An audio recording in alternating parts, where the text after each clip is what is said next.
What's up, fight fans? This is Kurt DeVille with Counterpunch Boxing News, and I have finally, officially, I'm dropping my prediction video on who do I think will be the victor in the Deontay Wilder versus Tyson Fury rematch, okay?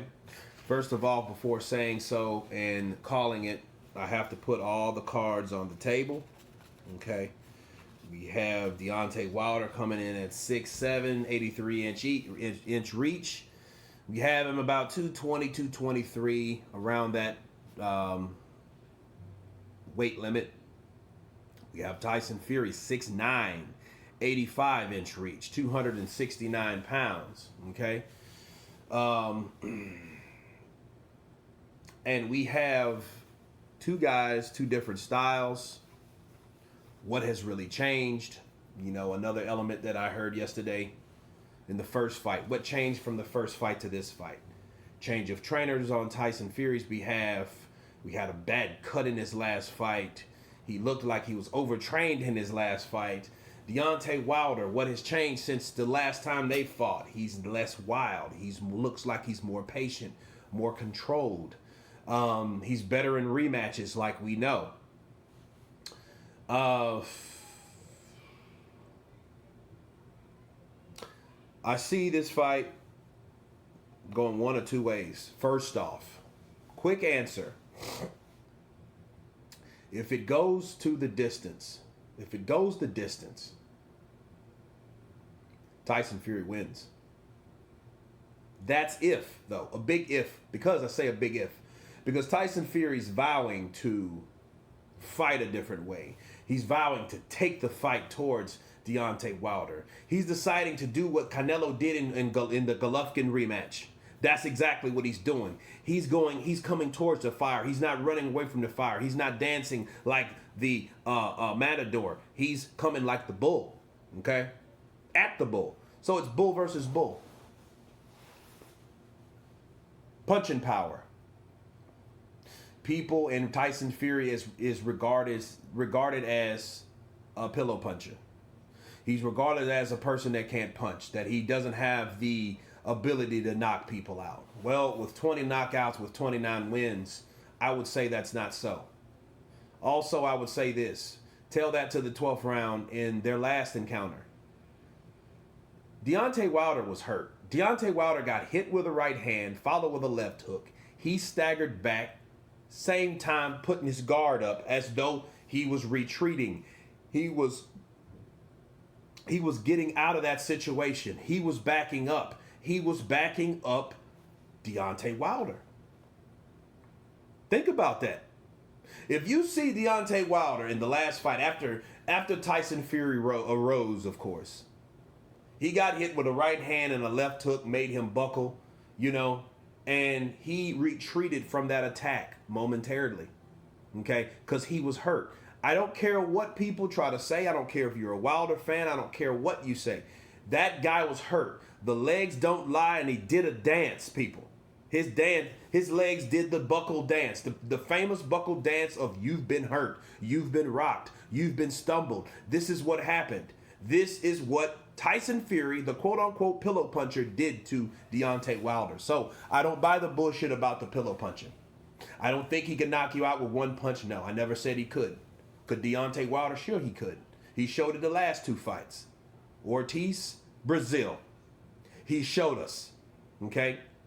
He swears he's from Alabama, but I think he's from Missouri because he showed me state. He showed our ass that he can do that.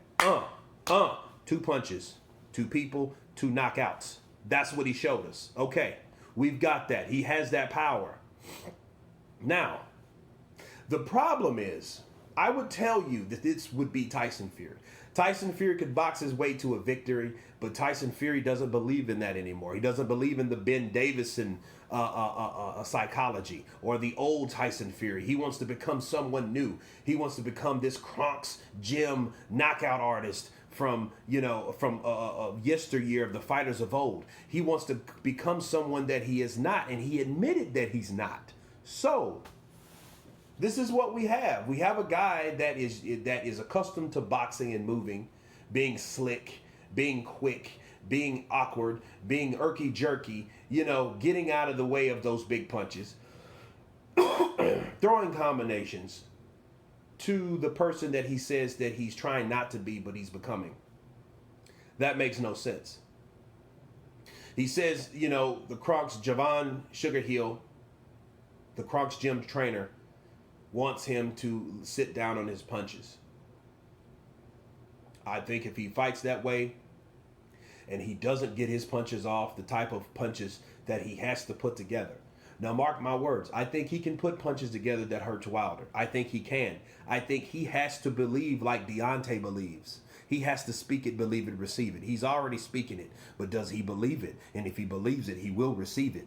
Okay, that's a formula, by the way. That's not just what Deontay Wilder says. He's being famous for saying that, but that is a formula.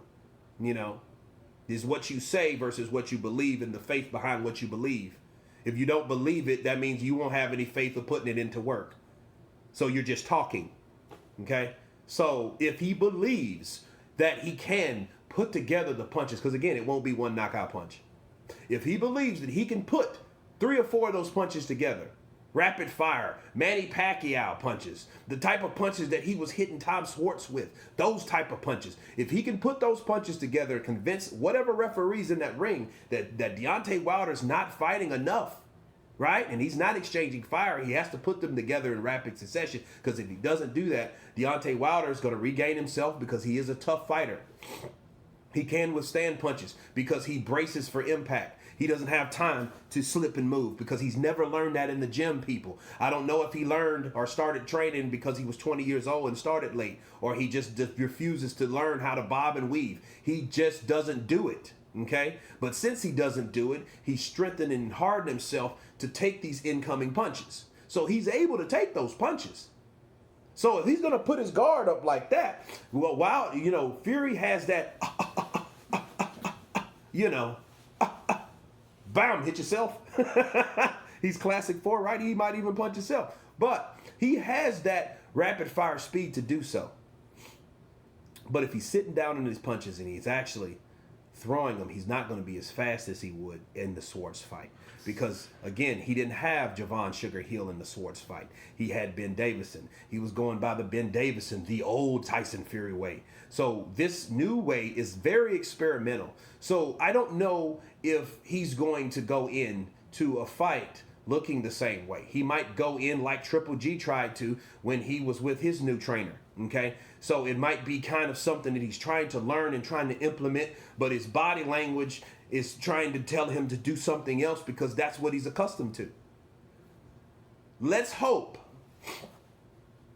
for the sake of Fury, that he's able to use what he's learned before he got with Javon Hill to get out of the way of those punches. Because if those punches land, he's going down. And if Wilder gets you out earlier and he's becoming very famous, very popular, okay, for winning rematches. And this is the 3rd one. So we'll see what happens. The only thing that worries me about Tyson Fury, I would tell you he could box his way to a victory, but we don't know what he's going to do. If he tries to go blow for blow and then get knocked out and try to claim a moral victory because I didn't run or I didn't do this, and I know deep down inside, you know something I'm thinking? I want to add this in there, and this is just a thought that just hit me. I think Tyson Fury gave up Ben Davison because he wants a knockout. Because Anthony Joshua didn't get a knockout in his last fight. Because Anthony Joshua implemented the boxing moving style. The style with hit and not get hit. A style that he's accustomed to fighting. I think he wants to do something more than someone that did something that he's accustomed to getting away with fight after fight after fight. I think that's my theory. That might not be true, but this is what I think. But if he goes in there flat-footed, he's going to get knocked out. Deontay Wilder will knock him out earlier. He will. If he's able to be just as fast, which I doubt, sitting on his punches, he's going to give the speed advantage up to Wilder because Wilder's no slow slouch, people. He's fast too. The guy can jab. He can throw that right hand. He can throw a right hand right off the bat, okay? Off the fly. Ask Luis Ortiz. That was just a punch. He just threw it. And Ortiz's head was there. No head movement at all. Boom. Goes down. He's looking up, trying to grab his mouthpiece. Don't know where the hell he's at. Sitting on his back. Okay? That's happening. But Deontay can throw those type punches. And again, he's more controlled. He looks and appears more controlled. That's if that style of Fury is not bothersome. Because think about his opposition too. See, we want to talk about Tyson Fury's opposition. We got to talk about Wilder's. These are two guys that had no head movement. One guy that's claimed to be 100 years old, right? Gifted, southpaw, but an aging fighter. Dominic Breazeale, no head movement whatsoever. Easy to hit and slow. What do you think that means? Easy knockout night for Deontay Wilder. A guy that's tall, lanky, and very powerful with quick hands. What do you think that was going to happen when those guys got in the ring with Deontay?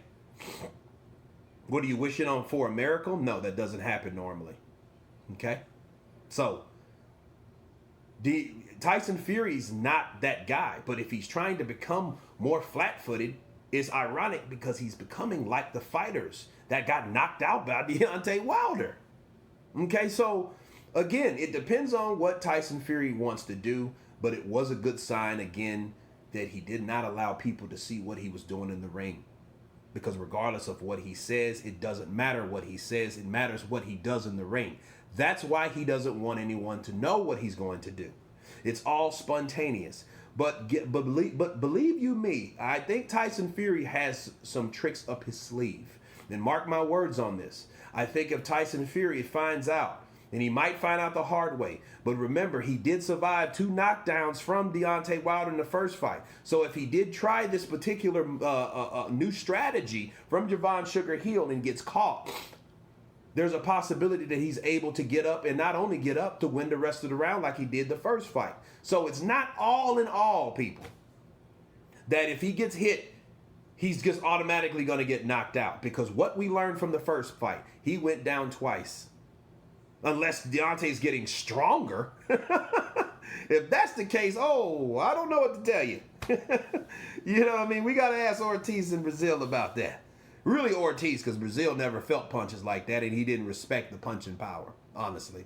That's why he got knocked out cold, right? But Ortiz, that's something you got to ask him. Were those punches stronger than the first fight? Because he got hit a lot. He got hit 5 or 6, 7 good times with that right hand in the first fight, as compared to 1 in the second fight. So, I give it to Fury if it goes late. I give it to Wilder if it's anything else. Anything else. But it's very highly unlikely that Tyson Fury will knock out Deontay Wilder unless he knows how to implement both styles. Mark my words, people. If Tyson Fury is able to implement both of his styles, that slick, herky-jerky, pivot, move, awkward style that he has versus some hard punching power behind it, he will be one of the most dangerous heavyweights of all time. Okay? But of course, you can't make Ali George Foreman. But it did not matter anyway, because who knocked out George Foreman? Ali. So it's not impossible, people. It is not that Tyson Fury can implement both styles. Okay? Because he did rock Deontay Wilder. He tricked Wilder. It was like a lesser version, or a less dramatic version of round 3 with Joshua Ruiz minus the knockdown. Okay? Because he did hurt Wilder. Okay? People don't talk about that much. That's why this build-up is kind of weak to me on this fight, because Tyson Fury should have been like, I'm a pillow puncher, but dude, you were rocked. You were hurt in the first fight.